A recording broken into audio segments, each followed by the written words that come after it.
Mister Aftab Iqbal, आपने अपने आप को इतनी खुशफहमियों में क्यों पाल रखा है मेरे भाई? इन ख्वाबों की दुनिया से बाहर निकलिए। आपको कुछ और भी नजर आए अपने अलावा। ये साहब फरमाते हैं कि लोग आफताब फरोशी करते हैं। तो आफताब साहब, किसी को कोई जरूरत नहीं आफताब फरोशी करने की, अगर आप अपने आप को ठीक कर लें, अगर आप अपनी करतूतें ठीक कर लें, जो आपने करनी नहीं मरते दम तक। अब नया निकाला है कुछ और नया कट्टा खोल दिया है कि जनरल हमीद गुल भी मुझे अपना उस्ताद मानते थे।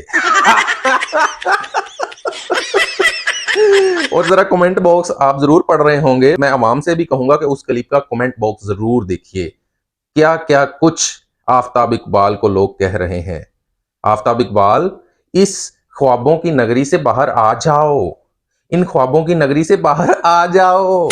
इस तरह के ख्वाब जो हैं वो देखना अच्छी बात नहीं। बंदा अपने आप में ही गुम रहता है कि पता नहीं मैं क्या बन गया हूं। आप कुछ नहीं बने। आपके पास अपनी फील्ड का नॉलेज जरूर है, लेकिन ये नहीं कि उस नॉलेज के जरिए आप अपने आप में, अपनी हस्ती में ही गुम हो जाएं और आपको अपने आप के अलावा कुछ नजर ही ना आए और आप कुछ भी फरमाते रहें और आप कहते रहें कि मेरे चैनल पर अगर 18-19 लाख लोग हैं तो वो उसको देखते रहेंगे, उस पर कमेंट करते रहेंगे, उसको लाइक करते रहेंगे, उसको शेयर करते रहेंगे। ऐसा कुछ नहीं होने वाला। सुहेल अहमद साहब से जो आपने पंगा लिया, उसकी वजह से ही आपका चैनल रन होने लग गया, वरना अपने चैनल की रेटिंग जो है वो पिछली देख लीजिए, लगातार 30-35 हजार से ज्यादा व्यूज नहीं आ रहे थे। जैसे ही सुहेल अहमद से पंगा आपने लिया, वैसे ही चैनल के ऊपर 10 लाख लोग आ गए और 10 लाख लोगों ने आपकी रेटिंग को ऊपर ले गए। और आप कह रहे हैं कि हाय मेरी आवाम मेरा इतना वेट कर रही थी।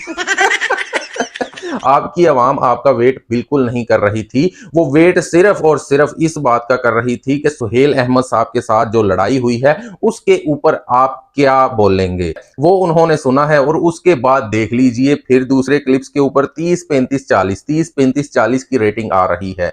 सुहेल अहमद की वजह से आपके क्लिप के ऊपर 1 मिलियन तक लोगों ने रेटिंग दी है। अब आप खुद हिसाब लगाएं, आपको तो थैंक यू बोलना चाहिए था सुहेल अहमद साहब का कि सुहेल अहमद साहब थैंक यू सो मच कि आपकी वजह से मैंने कुछ $1000 ज्यादा कमा लिए। आपको तो सुहेल अहमद साहब के पांव चूमने चाहिए कि सुहेल अहमद साहब की वजह से ही एक मरे हुए मुर्दे में जान पड़ गई और आफताब इकबाल के चैनल पर अवाम पड़ गई। दोस्तों, दुआओं में याद रखना और अल्लाह के जिक्र का जुबान पे स्वाद रखना। अल्लाह हाफिज।